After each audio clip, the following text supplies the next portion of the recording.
అగాధ ప్రేమయా నేను మరచిపోలేనయా. ఎన్ని యుగాలైనా మారదు, ఎండిన ప్రతి మోడును మరలా చిగురించును.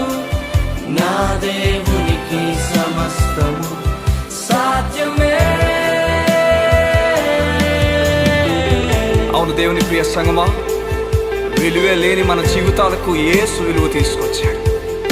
ఆరిపోయిన దీపాలుగా మన జీవితాలు ఉండగా వెలుగు తానై మన జీవితంలో ఉదయించాడు. ఇంకేం కావాలి నీ జీవితంలో? కలిసి స్తుతిస్తావా? కలిసి ఆరాధిస్తావా? నీ జీవితంలో పాపాల నుంచి విడిపించిన వాడు, నీకు నీతిగా నిలబడిన వాడు, ఇక నాతో కలిసి పాడతావా?